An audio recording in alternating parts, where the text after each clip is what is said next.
Bonjour, bonjour. Aujourd'hui, on se retrouve pour la partie 2 de la vidéo Les bases pour apprendre le crochet. La semaine passée, on a vu la maille serrée démarrer avec une chaînette. La vidéo était un peu trop longue à mon goût, fait que j'ai préféré la couper en 2 vidéos de 20 minutes. Fait qu'aujourd'hui, on se retrouve, puis on va faire la demi-bride, la bride et la maille coulée. C'est tout. On se retrouve à la fin de la vidéo. Maintenant qu'on a vu la maille serrée, je vais vous montrer comment on fait les demi-brides. Donc une bride déjà, c'est une hauteur plus haute que la maille serrée, mais plus basse que la bride. Donc au lieu de démarrer le rang par une maille en l'air, on commence le rang par 2 mailles en l'air. 1, 2. Là on a nos 2 mailles en l'air. Je tourne le travail. Et là, je vais commencer par prendre le fil. Ensuite, je vais piquer mon crochet dans la première maille. Je le passe à travers ma maille. J'ai 3 boucles. Je prends le fil, j'obtiens 4 boucles. Et je passe à travers les 3 boucles. Et puis on obtient un motif de V avec 2 anneaux. Donc, je prends le fil, je pique dans ma maille, je reprends le fil que je passe à travers ma maille, j'obtiens mes 3 boucles, je prends le fil pour avoir 4 boucles et je le passe à travers les 3 premières boucles. Et là j'obtiens mon V avec ces 2 petits anneaux. Et je recommence, je prends le fil, je passe dans la maille, je ramène le fil à travers la maille, j'ai mes 3 boucles, je reprends le fil et je passe à travers les 3 boucles. Et j'obtiens mon V avec mes 3 anneaux. Je prends le fil, je pique dans la maille, je passe à travers la maille, j'ai mes 3 boucles, je reprends le fil et je passe à travers tout. J'ai le V avec mes 2 anneaux et je continue ainsi de suite. Je prends, je pique, je prends, je traverse, je prends, je passe à travers tout. Je prends, je pique, je prends, je traverse, je prends, je traverse. Je prends, je pique, je prends, je traverse, je prends, je traverse. Et on continue, ainsi de suite. Et là, dans la dernière maille, je prends, je pique, je prends, je traverse, je prends, je retraverse à travers tout. Et voilà.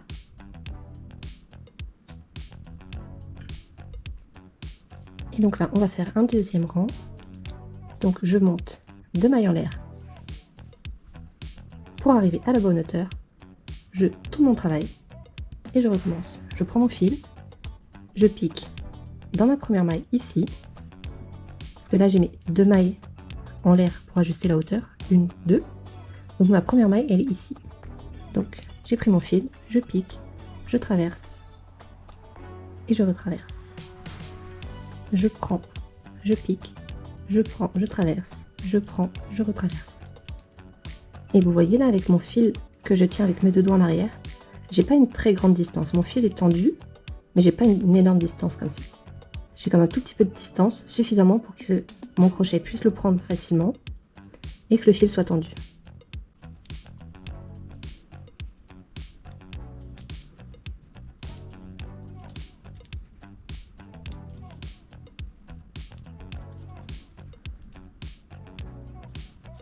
Une dernière maille et voilà. Donc je pense que vous allez voir, ça ne donne pas le même rendu. Comme là, les 2 premiers rangs sont beaucoup plus petits, ça donne un rendu beaucoup plus compact. Et ici, le point est un tout petit peu plus large, ce qui donne un rendu un tout petit peu plus léger.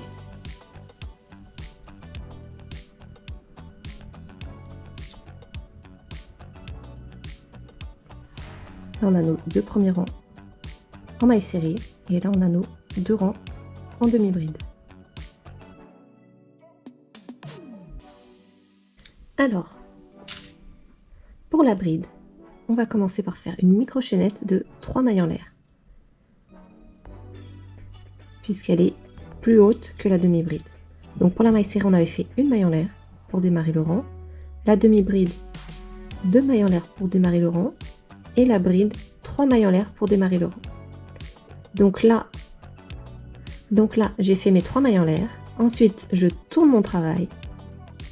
Et là, dans ce cas particulier de la bride, notre micro-chaînette de 3 mailles en l'air va compter comme une bride. Donc en réalité, au lieu de commencer notre travail dans la première maille, on va commencer notre travail directement dans la deuxième maille. Donc si vous voulez, notre micro-chaînette de 3 mailles en l'air va servir de première bride dans la première maille. Donc là, on va commencer directement dans la deuxième maille. Donc là, j'ai ma micro-chaînette de 3 mailles, 1, 2, 3, et ma première maille.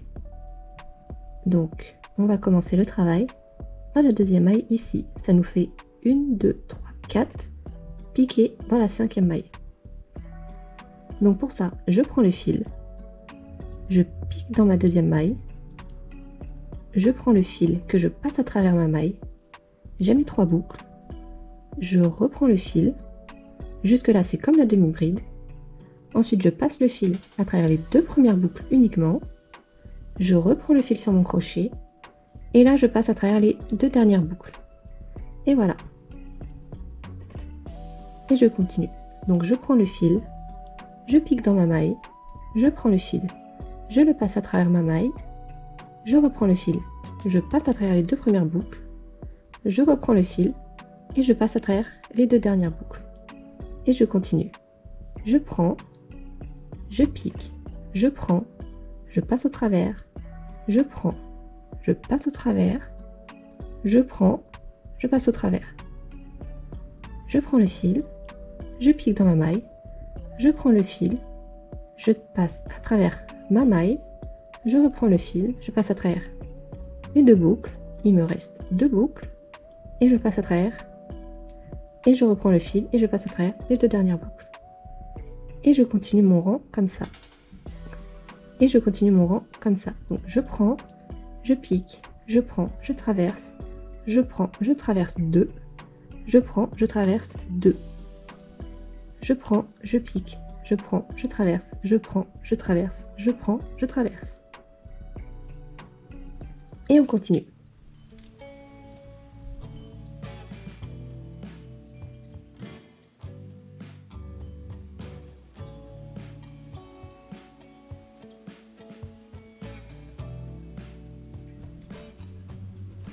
Et là, la dernière maille, je pique, je fais ma bride.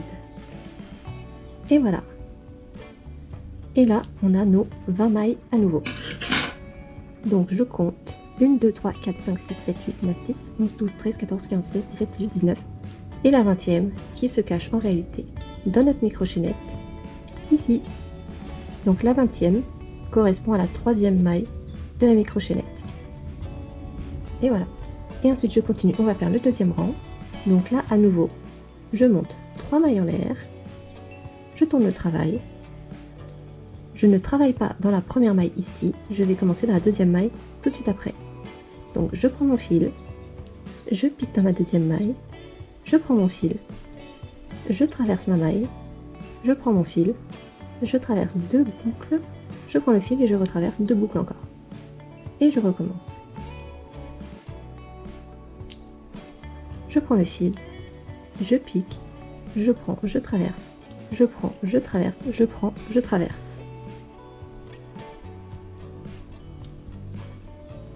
Et je continue.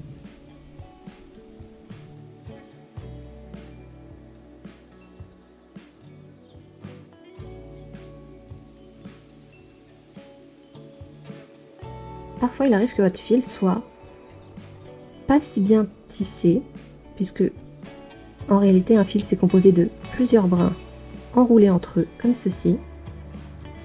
Et il est possible que s'il n'est pas tissé assez fort ou enroulé assez fort, votre crochet passe à travers. Comme ici. Là, on voit qu'il y a plusieurs brins. Donc, ce qui est assez important, c'est de faire attention à toujours prendre le fil en entier. Et si on pique de travers ou dans le fil, c'est pas grave, on défait et on recommence. Donc là, je continue. Je pique. Hop, hop, et je continue mes brides.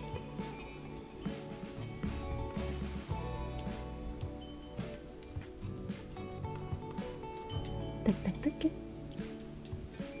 Et là, j'arrive dans la dernière maille qui correspond à la chaînette de départ du rang précédent.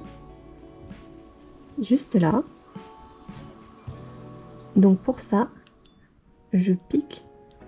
Ça se peut que ce soit un peu plus délicat parce que généralement la maille ici est un peu plus serrée.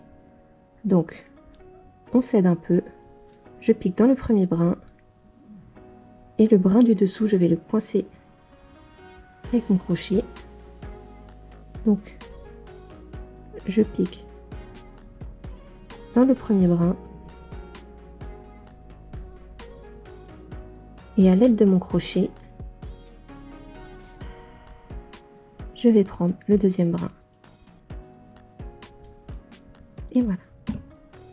Et là je continue ma bride. Tac, tac. Si jamais vous n'arrivez pas à rentrer dans la dernière bride ici, donc la troisième maille, c'est pas grave, vous pouvez simplement faire votre bride dans l'espace, ici. Donc, on va prendre le fil, on va piquer, au lieu de piquer dans une maille, on va piquer dans l'espace ici. Donc, grand espace, on prend le fil et on fait une bride normale. Donc, je passe le fil dans l'espace, je reprends, je passe à travers deux, je reprends et je passe à travers deux. Et voilà. Donc vous voyez, là on a le point de bride qui est quand même beaucoup plus aéré que la demi-bride.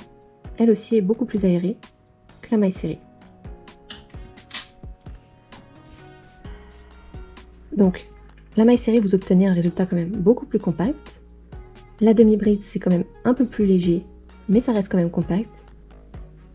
Et la bride, là on est sur un point un peu plus aéré avec un peu plus de trous. Mais généralement, si vous travaillez en bride, votre résultat va monter quand même assez vite. Alors que si vous travaillez en maille serrée, ça se peut que votre travail soit plus long. Puisque la distance montée rang par rang est quand même plus fine. Donc vous allez monter plus lentement.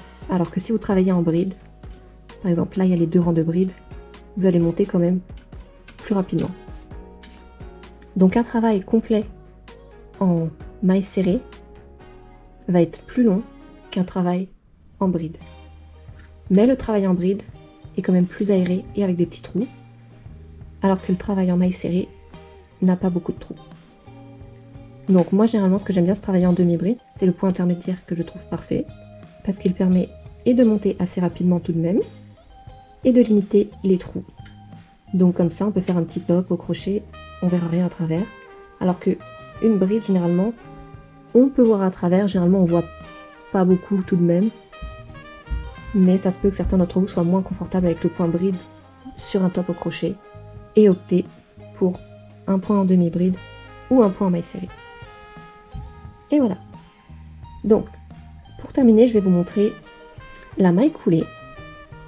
Donc généralement, c'est un point qu'on utilise pour relier deux affaires ou pour fixer. C'est simplement une chaînette ou avancer dans le projet sans augmenter. Et donc ça va nous permettre d'avancer sur notre chaînette comme si on voulait ramper sur la chaînette sans faire de volume. Je vous montre.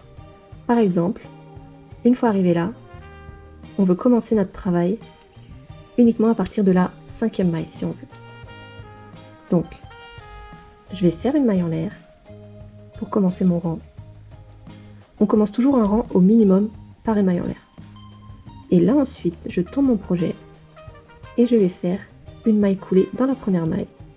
Donc, je pique directement dans la première maille, je prends mon fil, je passe à travers la maille et je passe à travers ma boucle. Je n'ai pas repris le fil. Je fais simplement piquer mon crochet dans la maille, prendre le fil et passer à travers la maille et la boucle. Et je continue. Donc là, je suis passée à travers la deuxième bride, la deuxième maille et je continue. Je passe dans la troisième maille et je repasse dans la boucle. Donc, je pique dans la maille, je prends le fil, passer à travers la maille et tout de suite dans la boucle. Et là je vais faire dans la 5e, je pique dans la maille et là je vais faire dans la 5e, donc je pique dans la 5e maille, je prends le fil, je le passe directement dans la maille et tout de suite dans la boucle.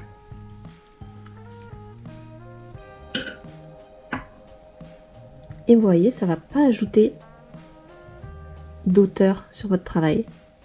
Ça va comme un petit peu épaissir, évidemment, mais ça va pas ajouter une hauteur comme une maille serrée, et encore moins comme une demi-bride ou une bride.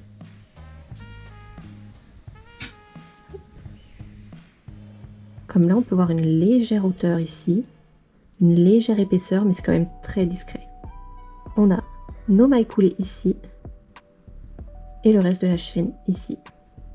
Et donc là, après, si on veut, on peut faire tout un rang comme ça, mais ça n'a pas trop d'intérêt.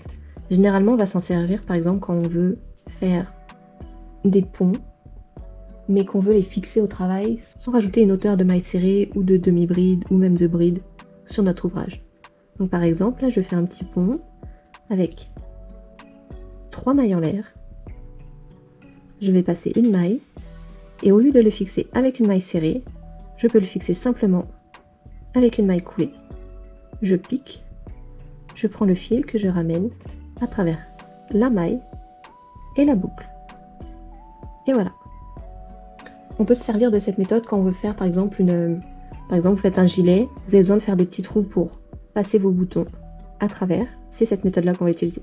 Donc je vais continuer à avancer un petit peu en maille coulée. Donc je pique, je prends le fil, je traverse à travers la maille et la boucle. Et là par exemple je recommence. 1, 2, 3 mailles en l'air. Je passe une maille et je viens fixer mon espace, mon pont, dans la maille encore après. Donc je pique, je prends le fil et je traverse la maille et la boucle. Et voilà. Et je peux continuer comme ça.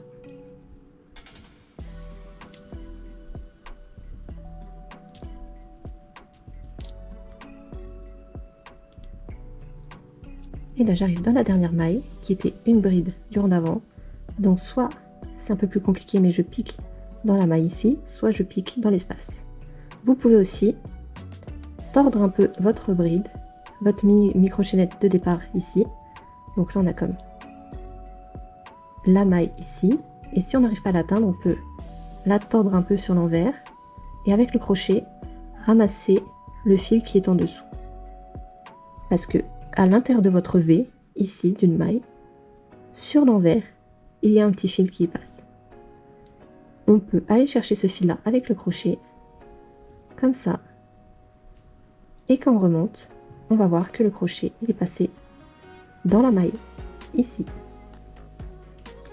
Et là je fais ma maille coulée. Et voilà.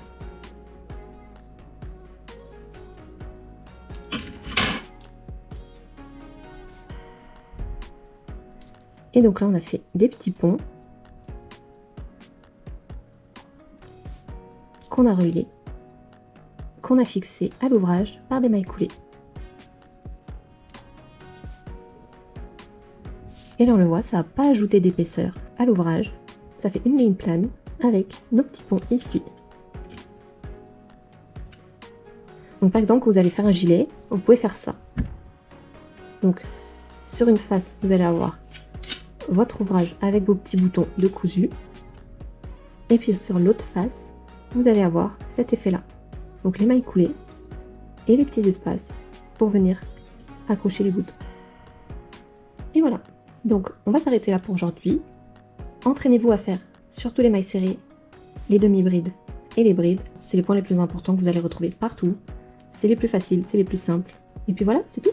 On se retrouve la prochaine fois pour, je pense, une vidéo sur le point élastique, qui est quand même assez essentiel à connaître. Et puis peut-être qu'après on fera, je pense, les changements de couleur. Ça vous va? Parce qu'il y a quand même plusieurs méthodes pour changer de couleur au cours d'un projet. Fait que je pense que ça va être assez important de voir ça aussi. Surtout, lâchez rien, entraînez-vous. Ça prend un peu de temps, mais je vous promets que ça vient quand même assez vite. C'est tout. À bientôt!